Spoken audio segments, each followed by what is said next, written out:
All right, so we'll go ahead and kick this thing off here. It is fantastic to be with you guys today.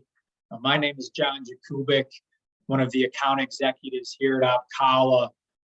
Really happy to have you guys doing this with ThreatBlockr today. Excuse me, we've got George Just on as well, representing ThreatBlockr. So I know I can speak for the both of us when we say it's great to be here. Really excited to enlighten you guys on what ThreatBlockr has going on right now, and where they can fit into your security posture. And George is going to be the star of the show today. But just as far as an agenda for the webinar, I'm going to kick us off 3 to 5 minutes here, talk about Opkalla and what we do, how we do it, and who we are and why we do that.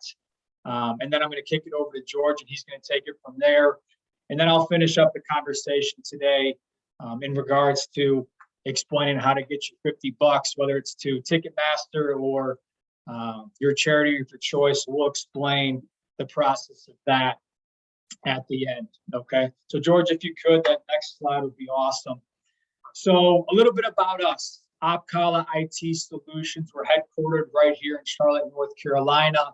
We have clients in 38 out of the 50 states across the United States, with international clients as well. Okay, about 3 years old, started with no clients. We're up north of about 250 plus right now. So over the past 3 years, some really incredible stuff has happened, is happening right now. And we're really excited about where we're going.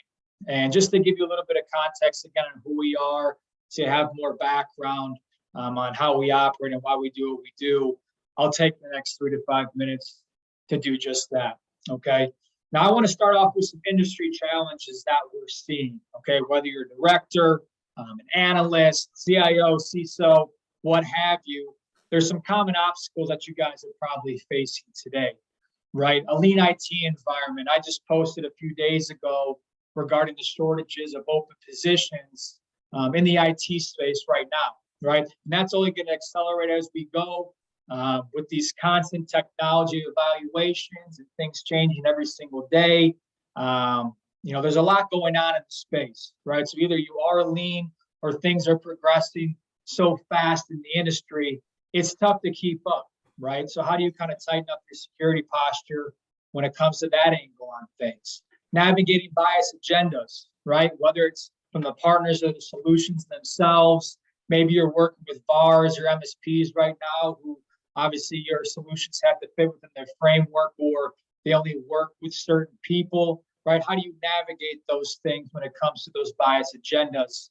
And then lastly, probably not enough time is on everybody's radar in some capacity, right? Just because of that IT environments that you're seeing, the tech evals, the agendas, what have you, we're all really busy right now. So how do we navigate things when it comes to our time? Is some of the biggest challenges that we're seeing today. You can't tackle it on your own. You need help. And that's where Opkalla can very much plug in to the fold. And George, if you could go to that next slide, I'll talk about our why Opkalla here. So I'm not going to go into the details when it comes to the differences between us and these consultants, MSPs, and VARs. We don't choose to talk down or talk badly about these other perspectives, right? They're very good at what they do, but where Opkalla comes into the fold is we feel like we hit on a lot more things than maybe just the specialties with these 3 different categories, right? So when it comes to Opkalla, the first thing I want to talk about a little bit, broad technical expertise. We partner with over 300 plus providers, okay? So you want to talk about security for sure. You want to talk about data center. You want to talk about phone, network, cloud infrastructure, you name it, we can most certainly help you guys out with it. Okay, so that's where the broad expertise really comes into play. Now, secondly, vendor agnostic, right? I just mentioned those 300 plus partners that we have in our portfolio. If you come to us with a solution need, or we have discussions about your posture today and where you're trying to go, we're always going to bring multiple vendors and partners to the conversation. Right? We need to fit your specific needs with specific solutions that are great for you, right? Not for us, not for anybody else. And we do that by bringing multiple partners to the table, okay? a big one for us, ongoing engagement. We're there for you guys from the beginning to the end, and arguably even before, the process starts, and even after the solution is made in terms of a decision. We're going to call you back. We're going to follow up. We're making sure you're getting everything you need when it comes to the solutions you chose to go with, right? So we're there beginning to start throughout the entire process. And we feel that's a very unique situation in the space today. All right. And then lastly, collaborative. We're working with you guys. We're on your side of the table when it comes to finding these solutions. We don't represent the partners. We don't represent the providers. We represent you, right? So we are very much here to work with you, not try to sell to you. We're here to represent you in the best way possible. We want to be that trusted advisor and sit on the same side of the table as you guys when it comes to these negotiations and finding the best solutions possible for you. Okay. George, next slide would be awesome, sir. And then just a little bit about us when it comes to our core values, right? When you partner with us, we're going to give you that assessment, that analysis, eval, insight, and decision. And we do that every single day, multiple times a day.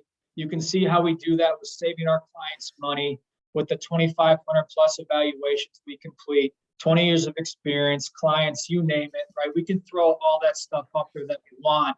But at the end of the day, when it comes to our core values of trust, transparency, agnostic, convenience, and speed, we don't just preach that stuff. We very much live it in all that we do, whether it's through this process, whether it's how we operate as people. When you get to know us, I think you're very much going to gravitate towards the way we operate and how we go about our business. And we do that by instilling those core values in all that we do. Because again, we're here to work with you and for you, not with anybody else. Okay. And then last slide, talking about what we do. And yeah, if you could go to the next one, George, perfect. This is what we do. This is where we can engage. These are our core buckets of what we do here at Opkalla. You want to talk about contact center, colo, mobility, connectivity. You see it on this screen. We do it every single day for our clients. So, we can obviously talk about that at a later time, but we wanted to put this up here just so you guys have an idea of where we're really good and how we can help you, when it comes to your IT posture and your environment. Okay. Now, lastly, kicking it over to George. Like I said, those 300 partners, we partner with people every single day to find you guys the best solutions possible. ThreatBlockr is one of those fantastic partners. Okay. And George is going to discuss when it comes to that CStaff needs, knowing about your security. He's very much going to hit on that. Please utilize that Q&A button down there in case you guys have any questions. We very much want to make this interactive. So if you have any questions during or throughout or at the end, please let us know. And we'll have a Q&A session at the end for a few minutes in case you guys want to ask some of those in there as well. Okay. So with that, George, I'll kick it off to you, sir. And again, really excited for you guys to be here. And yeah, all you, brother. All right. Thanks, John. Thanks, everybody. So I can anticipate your first question. How did this guy end up looking like that guy on the picture? So if you want to have my headshot guy, I'll give you the information so you can use him too, because obviously he does good work. So I want to talk to you about, beyond CISO, right? So the issue really is that these conversations about cybersecurity are happening at the board level. And if they're not in your organization, they should be or will be. So this is either going to come top down or you can bring it up. But one way or another, this is going to be a concern all the way up to the top. And it is real. I talk to folks all the time. And especially in the current environment we're in now, there's cyber crime activity, right? And threat activity that is coming from state-sponsored folks, right? This is the actual very sophisticated bad guys. They're coming at enterprises now. They're not just messing with, critical infrastructure and things like that. They're targeting mid-sized enterprise as well, because it's a way for them to fund their further activity to do other things. So we, no matter the size organization we're in, or us personally, we all have to pay attention to this subject. It is not It is not just something that you can say that's somebody else's problem anymore, regardless of where your level is. And the board, guys who have C in their title, like I do, the board has to be aware and has to be able to do that. So this is reality, right? Reality is that cyber attacks are real, and there's, this is a list of a lot of them, and there's going to be a different one tomorrow or next week or soon. And so one of the things that in the theme that I will keep coming back to is that there are different ways, if I want to sound fancy, I say threat vector, but essentially it's how are they going to attack you, right? And we lived through Log4j a few months back near the beginning of the year. We've lived through, folks are living through ransomware, phishing, all this stuff, all ways to get at you.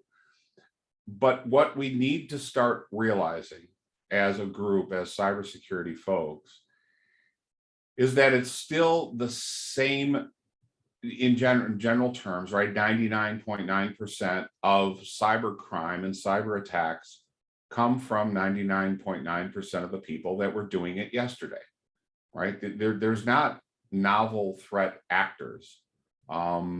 Everybody on this call now, I don't know everybody personally, but I'm going to assume that the vast majority of us are not going to become a cyber criminal this afternoon. And so finding out who the cyber criminals are is not as hard as figuring out how they're doing the next threat, how they're doing the next Log4j, for instance, how they're exploiting the next vulnerability. It's somebody that's already been doing something else yesterday or last week or the week before. So if we as a group can start taking into account the threat actors as well as the threat vectors, we will do a better job protecting our networks. And that's really the majority of what I'm going to talk about today. So if we just take ransomware, we all know what it is. Even a lay person that's not in IT or cybersecurity knows what ransomware is at this point. There's every 11 seconds, there's an enterprise that is brought to its knees by a ransomware attack. And I want to make the simple point early on that when you read about that or hear about that, whoever that ransomware attack happened, they did have a security stack. They did have a firewall. They probably had antivirus. They probably had a lot of stuff deployed. But obviously, it should be very obvious to all of us that if a ransomware attack is happening every 11 seconds, existing security stacks aren't doing a very good job. And that's really what we have to accept that reality and then move on past that. So, what is the inherent in that? And inherent in that is, existing security solutions, what has been in place, next gen firewall, right, has been around for 20 years or something. And it was next gen 20 years ago, and we're still calling it next gen, which doesn't make a heck of a lot of sense. But the reality is most of the security solutions that have been deployed and have been deployed for ever, is if you want to think of it that way in IT sense, they're reactive. So they react to a threat and then they respond to a threat. And so reacting to a threat, it's in the words, right? If I'm reacting to a threat, I'm reacting to something that's already happening. So if there were a way to not always be in reaction mode, we in all of our businesses, and we've learned, from schooling on, is being proactive is better than being reactive. So if we have the ability to be proactive, we should be proactive. This is how we coach people in business, right? Be proactive, don't always be reactive. And if you just wait to be reactive, that's not your best way to move through. So what the existing tools are reactive. And the issue is, because they're reactive, the threat can't be out there, right? It can't be out beyond my network. I don't know about it yet. I have to actually wait for him to come in, and then I'm going to react to it. The problem is, if I wait for him to come in, he is in, right? He's already in the network doing some damage or doing something that is not good. So if there was a solution, and we're going to get to that, is if we can prevent that from coming in, we're going to be in a better position than letting them in first. It's pretty simple logic in that sense. So cyber intelligence has been around, and it basically says there's tens of thousands of people that acquire cyber intelligence knowledge, and it is this threat actor attacked me, and I'm going to tell everybody, hey, don't let this guy in your network, right? So we do all of that, and that's good, right? So we collect cyber intelligence, not ThreatBlockr necessarily, but we as a community, right? We can collect threat intelligence. But the issue is that there are millions and tens of millions of indicators. So right now, if you look at the threat landscape, it's 30, 40, 50 million individual IP addresses that are carrying out an attack on everybody constantly. And they disappear and they pop back in, and then they go and do something different. They exploit one thing today and exploit a different thing tomorrow. And then they disappear for a few days, so their address gets cleared out of every firewall cache, and then they come back, a week or two later. This is reality. So it's like this constant game of whack-a-mole. So if you take all this threat intelligence, about, let's say it's 50 million for argument's sake, and you actually wanted to block based on that, what you had to block it, was either human, right? So resources, which is staff, which is saying, okay, I have all this threat intelligence. Let's watch the wire. Let's see which one of this giant list is in our network. And when we see them live, we're going to shut them down by blocking them. There's so much you can load into a firewall. You can optimize it. You can wash all this cyber intelligence through a SIM before you bring it in. There's a lot of different things you can do. The problem is the actual blocking action. How do I shut them down? How do I keep them from continuing to be in my network?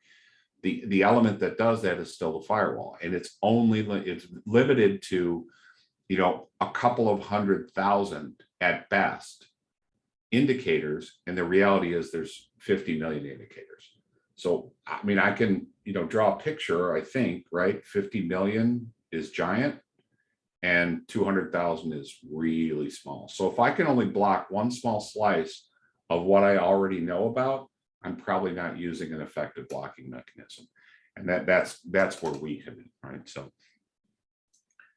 So the capacity limit I just said, there's list size limits, right? How many I could even put in, whether or not I can act upon them or not. All takes resources, and then there's limited integration options as well. So am I doing this by dumping all this cyber intelligence into a CSV file and then pushing it over to the firewall, and then the firewall says line 100 and 1000 I can't deal with, so everything below this I don't touch? That's really cumbersome to try and manage that. It just doesn't work. It's very limited on how you can do it. So you're not blocking as effectively as you could be, or certainly as you should be. So, what can we as a community do on this? Is threat intelligence important? I hope I've convinced you of that. If I know, and here's the point I got to make very strongly, we as a community know about tens of millions of bad actors who are using a whole range of techniques, which would be threat vectors, a whole range of techniques to get into our network. But if I could identify those 50 million bad actors and simply shut my door to them, isn't that a better solution than picking them off one by one after they come in, or doing something else, right? Or blocking 100,000 of it at a time and just trying to find the active ones by this cumbersome kind of process. So hopefully that makes sense in that. So, threat intelligence, very valuable, but not being able to act upon it then reduces that value dramatically. So I want to transition a little, and I don't know how many C-suite folks we have on. I suspect a few at least. And there's a couple of things that, whatever management layers in your organizations there are, it it is, these are the conversations. And then the reason I bring it up to all of you is that these are the things that you should be talking about. If you're not talking about it, then you're not aiming it. You're just staying in reactive mode, and you're really not going to get on top of the problem and prevent stuff from happening. So, do you know? This is a simple way to phrase things, but do you know right now where your vulnerability is? There are a lot of solutions that you can deploy that look for vulnerabilities in your network and then shut them down, right? Detect and response type solutions. But do you have a good assessment for that? I can tell you with complete certainty, and I do mean that every one of the networks that we're all on right now has a threat actor inside of it. Right now, today, this second, they're in there. They might not be doing anything bad yet, but they're present in the network, and they're waiting for something to get unlocked or something to be exposed for them to grab data and exfiltrate it, or them to do a ransomware attack, or them to get credentials from one of your users and then use it at a later date. They are there. They are absolutely there. So finding out how they got there is probably an important thing to start looking at. The second point here, and I said it earlier, it should be obvious to any of us that read any information on this. And I certainly, in my news feed, I see about a cyber attack every day, right? And we could generally see about it every minute. And you just know every one of those breached a security stack. It got through. It got through sideways from going around it, behind it, in a compromised machine, or it got in through the front door because it looked like it was nice and benign on the way in, right? It was dressed right. It didn't have any bad intentions when he got in the first time. He just came in and he shouldn't have been there, right? So that has to be something that you consider, right? Is what my existing security stack is it doing an effective job keeping bad guys out of your network, right? It may indeed be doing a decent job preventing a bad guy from walking in and starting to wreak havoc instantly. But I would suggest that if you let him in to start doing that, there was probably a better solution that you could have looked at. Do you have access to threat intelligence? Most of the organizations I talk to, they have enabled some level of threat intelligence, either through their firewall vendor or through an external list that they try to incorporate into their firewall block lists, and they do that. So there's some level of stuff that is usually happening. Do you know what that is? And do you know how it stacks up against the entirety of the threat intelligence landscape and the cyber intelligence landscape? As I said, that is tens of millions wide. And if you're not, actively looking at all of it, you're definitely not seeing all of it, right? Can I leverage, right? If I'm in my business, right, I work for ThreatBlockr, and John works for Opkalla. Now, if Opkalla is attacked, do I have an automated way to find out who attacked them, and then I proactively block that person from my network? We don't. There's no automated way to do that.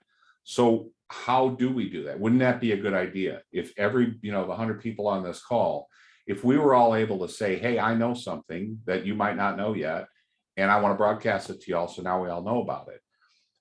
Wouldn't it be better if we always leverage that and always leverage that in real time? So it's really important. Number 5, this is probably the most important thing that I want to make sure that we get out of this today. The SEC, right? So the Securities and Exchange Commission is specifically ruling that the C-level, the board level, is responsible ultimately for a cyber attack. And they're responsible in that, in the same way a brick and mortar business would be responsible for having a sprinkler system installed if there was a fire. So just use that analogy if you want, right? Commercial buildings have to have sprinkler systems, period, the end. If you don't, They put a big orange sticker on the door and say nobody can come in here until they fix the thing. So it's the same level of ruling that the SEC has just handed down, saying if you're running a company and you have not done everything in your power to lock down this network, you are responsible for it. You personally, you C-level guy are responsible, or girl, you are definitely responsible for it. And you can't push it down and say that's the IT guy's problem anymore. You can't say that. By the way, I'm going to make a blanket apology. I tend to be gender specific. It's because of my age, and I don't really mean it that way. I realize that. I'm trying. My kids are trying to get me to be gender neutral all the time. It's very difficult, but I hopefully you get my point. So we as a lot of us are mid-level IT folks. We sometimes have trouble getting the message upstairs saying, hey, we really should be doing some things differently here. I need attention, and this is something that can get attention from the board. There has to be budget attached to this. They have to take a proactive approach. And if executives aren't taking action and do not have an actual security posture that is as bulletproof as it can be, they're on the hook. They are on the hook, not their underlings. They are absolutely on the hook. It's very important. And then the last piece, I really want to make this point strongly, and I made it softly a few minutes ago. We the world, there's a war going on, right? We all know this, right? We read the news. And we also realize as IT folks, some of that has spilled into cyber attacks, right? In actual state-sponsored, I'm going to target, Russia, I'm going to target Ukraine, I'm going to shut down things in the cyberspace first, and then I'm actually going to come in with guns. Well, now there's, soft attacks going sideways. US is constantly under attack from Iran and Iraq and, Belarus and Russia and everything else, and China. So what has happened is these guys have turned their sights slightly. Instead of looking at, I want to shut down the CIA or I want to shut down the US Army, is, boy, if I could shut down a mid-level enterprise, I'm going to hurt the US economy. And that's probably as good as anything else I could do in just attacking the government. And that is real. It is an absolute real threat.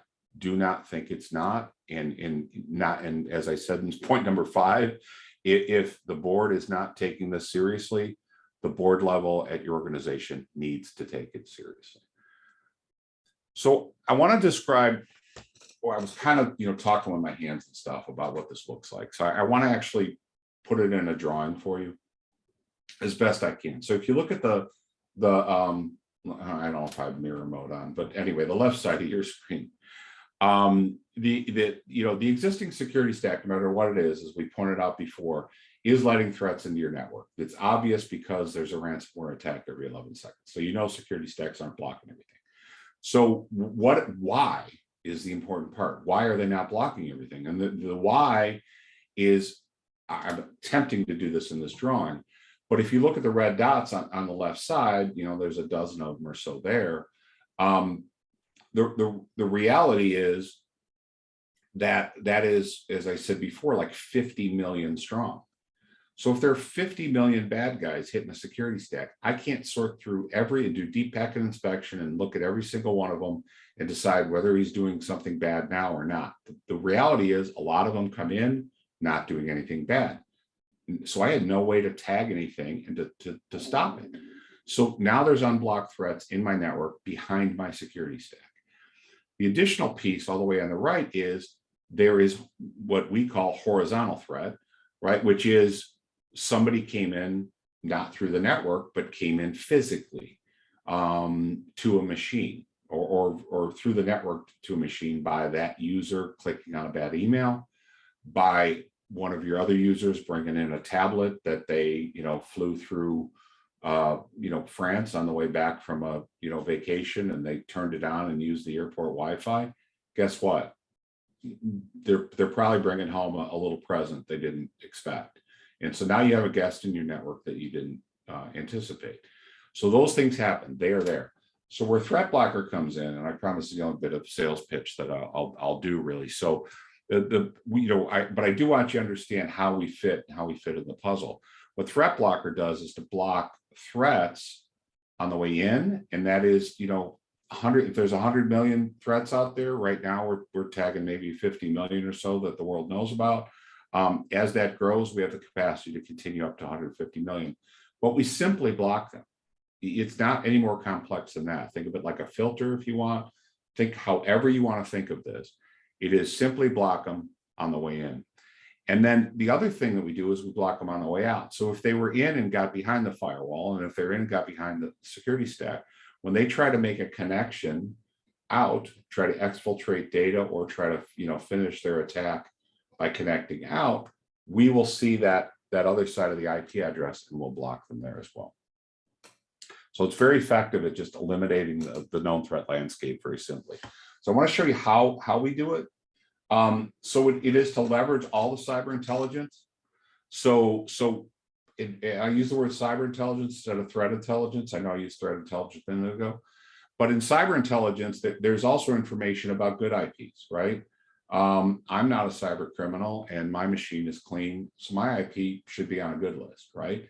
But more importantly, more commercially applicable here is where Microsoft servers are, right? Where the old 365 servers are, should probably always be accessible, right? That's a fixed, Microsoft knows where they are and they publish that list. Now, if you're dealing with a manual system, you actually have to import that and put that on an allow list. What we do, what ThreatBlockr does, is to pull all that cyber intelligence, both allow and block, and pull it into a SaaS-based system that then aggregates and curates. And by the word curate, what I mean is normalizing the lists, because some of these aren't all standard. There's no standard for how cyber intelligence is delivered, but we standardize it all, and then we update it all constantly. So as Webroot's up in the upper left corner there, Webroot's list I think is 4 million right now. There's 4 million known bad actors that are hitting networks. So I can't even get Webroot's list into a firewall because they tap out after 100,000. So we're able to take that entirety of the Webroot list and block on it. We're able to say, hey, all 4 million of these are bad. Let's block on it. And the minute that becomes 4 million and one, or the second that becomes 4 million and one, that is actually pushed from them to us and from us to our endpoints at the customer egress points. So we're able to update that in real time always, and none of that process is manual. And that's a big advantage that we have. And then if you look to the right side of the firewall in this drawing anyway, that is where ThreatBlockr Edge sits, and that's actually what does the blocking mechanism. And this is the one thing that we do that nobody else has figured out how to do. It's we actually hold a patent on this, and it is the ability to block on 150 million indicators with zero latency. So we sit, whether that's in the cloud or on-prem, or in a data center, wherever it happens to be, any internet egress point, we're actually able to effectively block on 150 million indicators, right, which are IP tags, IP address tags. We're able to block upon them with zero latency at line speed. So we don't affect performance of the network by doing cybersecurity. If you look at some of the other stuff that has been deployed, if I load down the firewall with too much stuff to inspect, the firewall slows down, my network slows down. I'm sure we have cybersecurity folks on here, and I'm sure we have network folks on here. And I'm both at this point. I was a network guy for a long time. I'm a cybersecurity guy. And, you cybersecurity guy don't get to tell me that my network gets to be slow so I get user complaints just because you want to lock it down so tight that nobody can get in or out anymore because we're processing everything. That's a real bone of contention between those two groups, and maybe those two groups are present in your own head, right? A lot of people do both now. So the point is, if I affect performance, you're not going to deploy me. So we don't affect performance at all, zero latency, block. And why wouldn't we block bad guys from getting on the list or from getting in our network? Look at it, think about it as a no-fly list, right? It's something familiar to us if we travel. If our name is on a no-fly list, there is absolutely no reason I should ever be in an airport, right? And whether or not I pass through security is irrelevant. I shouldn't even get through the front door. And that's akin to what we're doing, right? So we are absolutely blocking these things. And then the last piece at the bottom here is the ability to give attribution about why you did something. So that's the other thing we do very effectively, is to say, I blocked something, but why? Right. And we see every packet, right? So we're making a decision about allow to block on every single packet that moves through the network. And if I block it, well, I should tell somebody why I blocked it. And so that's where those two arrows at the bottom, that's where we feed a SIM solution or a SOAR or an MDR solution, or just into a syslog server or whatever it is. So you can analyze that data, so you can see what's happening. And if you see a block happening tied to an IP address in your network, you can then tie that down and get that machine cleaned. So we're doing a very effective job blocking before anything happens, right? So we're doing it before, but then we're also telling you why we did what we did, and then you're able to go investigate further. So as John was talking about the wide range of things that Opkalla offers, there are other cybersecurity stack pieces that would stack with us, and they already might be there. But the point is, without us in place, they're not as useful as they should be or could be. So this is just a quick drawing, just so you can see what the product looks like. It's SaaS based, as I said. Every customer can go into it. They have their own slice, their own view of that giant list that I talked about, and you're able to actually tune it to your network specifically, and actually have it all updated in real time. So with us installed, and we're getting to the end here, and we'll certainly take any questions you guys have. I just want to give you a kind of a summary of the net effect of after us, right? So we do seamlessly integrate into what you're doing. We don't cause latency. We don't require you to do different routing. We actually operate at layer 2. So we operate the same way an Ethernet cable operates, if you want to think of it that way, right? It's layer 2, it's in and out, right?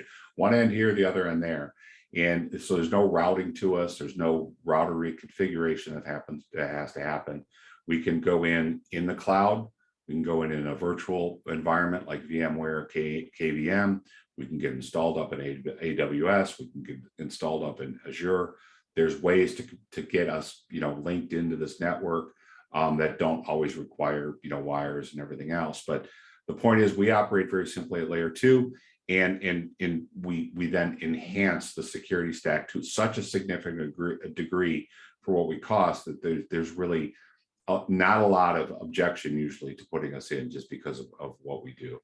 And instantly, the minute after we install, in 30 minutes or less, we are protecting that minute next from 50 billion indicators that are present today, and tomorrow, if it's 60 million, we're protecting on 60 million, and we're updating those in real time.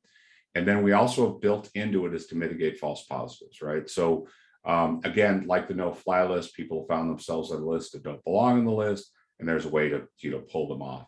So we actually pull in the good intelligence as well, and then we are able to update it in real time so that false positives are mitigated as well. So it is truly active defense at that point, and it's being proactive about it, and it's putting up a barrier that says if you're up to no good, because I know you're up to no good because last week you attacked somebody over there, so I know eventually you're going to be up to no good. You have no business in my network, and I'm locking you out. And if you can filter that noise out of all those guys jiggling the doorknob, you're able to actually do a better job of doing whatever other solutions you have in place, what your security stack has in place. When I talk, on panels and things with these other folks that give those solutions, they do see that, and they understand how, and they use the term fidelity, right? It increases the fidelity of the information we deal with, because there's not so much noise attached to it, not so much activity that just, we don't have to pay attention to what that person is doing, because we know that IP address is bad. I don't have to look through that stream anymore. So if I'm not looking through a known stream, they're not novel, I can do a better job, effectively managing the threats any better. So are there any open questions? I saw, John, you were answering them in the chat log, but I wanted to give everybody an opportunity. If there's more to go in there, let's take them. But I don't know, John, if you saw any. I did not, that weren't answered anyway.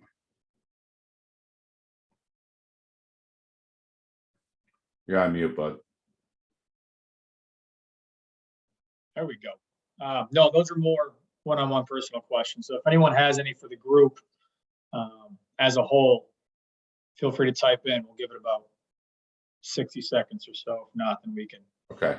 Awesome. I could just, I could tell you, and hopefully I answered the questions already, but, I hear a lot, of level of, I have a firewall. Are you really doing something different? The reality is it is different. It's operating layer 2. We're not tearing apart packets. We're not looking at those things. So we're actually, blocking based on threat. I see a question about the app. It is like two pieces. So there's a SaaS-based element that everybody has their portal into, and then there's the edge node that does the blocking. And where the edge node sits, and by node I don't mean physical, right? So I don't want you to think that there's a widget attached to this. It doesn't have to be, but it has to run on something. But it can run in the cloud or can run in a service stack. But anywhere there's internet egress is where that should be. So it's the SaaS-based system that delivers, collects and delivers all the cyber intelligence, and that's the actual edge node that does the blocking mechanism. Hopefully that answers that question. Beautiful. Beautiful. What else we got here? Anyone else? We'll give it about 30 seconds here, and then there we go. Okay, so are there more industries vulnerable than others? I saw in the chat window there. So, the reality is, and I'd love to say, hey, if you're in healthcare, get this done tomorrow. And if you're in financial, you're lagging behind. Everybody else already deployed it, or if you're in legal, right? So the ones that have been highly sensitive to this so far, because they know they need, or at least they perceive they've needed more cybersecurity than the next industry, has been in healthcare, financial, and legal. Those have been the first ones that have really jumped on it and have really done it. But the reality is, and I said before, especially given the wartime posture that we are in, whether we like it or not, we're in it. Any industry is at risk, and if we think we're not doing the right thing. There was an attack that was carried out, I think between January and February, and it was in the energy sector, and they did not target the offices of the energy sector. They targeted mid-level managers at their homes. Yep. So they were able to go on LinkedIn or whatever. I mean, I can find it. They for sure and certain can find it. And they made a point of attacking these folks at their home to try and plant something on their machine. Yep. And then they would take that machine into work, and now they're in the network. It's that simple. So are we, is there any industry? I mean, it's not specific to industry, and it's not even specific to industry networks either, right? So we're all at risk at this point. That's right. So Cole, I want to move on to this. So this hopefully makes a lot of sense to you folks. And I'm, between Opkalla and ThreatBlockr, I wanted to show you this. And this is, the leave behind that everybody has available to them. We have a way to do a threat risk assessment, right? So this is, and I described before, every single network, and I'm telling you, I'll bet everybody on this call, if we do this, that number is not going to be zero after we're done with your network. So we can do a very rapid analysis. And by rapid, I mean next day we'll have the report back to you. If you would give us the security logs, which is not, it can be yesterday's data, last week's data, last month's data. It doesn't matter when it's from, and it's simply the firewall log of the IPs active in my network in a period of time. That's all it is. So we're not looking for your firewall rule set or anything that's too complex, right? It's simply these IPs are present in my network on this day. We then can run it against what that day's list looked like, this 50 million filter that we have. And we can then tell you and spit back these IP addresses, these connections were being made. This is what we would have blocked had we been installed. So it is essentially doing a POC without having to actually install anything, right? And you're able to see, and this is an eye-opening exercise for anybody. For a CISO, it is a really eye-opening exercise because they go, they usually swear, and it is a holy S moment where they say, I had no idea this was all in here. Let me start shutting these people down. The reality is, if the number is 10 or 100 or 1,000, there's going to be a different number and different IP addresses tomorrow, because these things roll. And so you can have us installed and shut those folks down actively, proactively all the time, or not, or take the information and decide to not do anything with it. But we're offering to prove it first before you talk to us further. So I just want to make sure everybody on this call is aware of that. Contact Opkalla. They can get you hooked up to do this, and we're happy to do it back and then report back on our findings, and there's no cost associated. So everybody can do that. Yeah. Beautiful. And then go ahead. Yeah, absolutely. So for everyone who attended today, as you were probably made aware of in the email that we sent out to invite you, or however you got to being at this webinar today, if you guys want to set up a meeting with Opkalla and ThreatBlockr post webinar today, please email our managing partner, Bryce Ulrey. You see his email right there. I'll plug it in the chat in a second as well. And if you guys do schedule that meeting, you got $50 coming your way via Ticketmaster or a donation to the nonprofit of your choice. So a little incentive to get you to take that meeting. But again, we'd love to get as many people as possible in for those meetings, get a demo set up, possibly have a discovery call, etc. And at the very least, right, get that assessment done to see where your vulnerabilities lie. So you can either hit us up or obviously ThreatBlockr directly as well to get that done. But there's the email. We're going to send out a follow-up email as well with this same info, so you guys can have it on there as well. And we're looking forward to meeting further and seeing how our partnership between Opkalla and ThreatBlockr can help you guys out when it comes to that posture. Okay. So from Opkalla's side, we're all good. George, you got anything else, sir? No, all good. Feel free to LinkedIn, and I'm sure John or anybody, just go ahead and find me. I'm pretty findable on LinkedIn, and would love to continue the conversation and move forward, because I think it's an enlightening conversation for you and your colleagues, and certainly enlightening for the folks that are running the security stack. No question. No question. Well, with that, awesome. Everyone here, appreciate you guys again for joining. Email Bryce to get that meeting set up, and we'll see you guys then. Have a great rest of your week. Thanks, y'all. Thanks, everybody. All right. Thanks, George.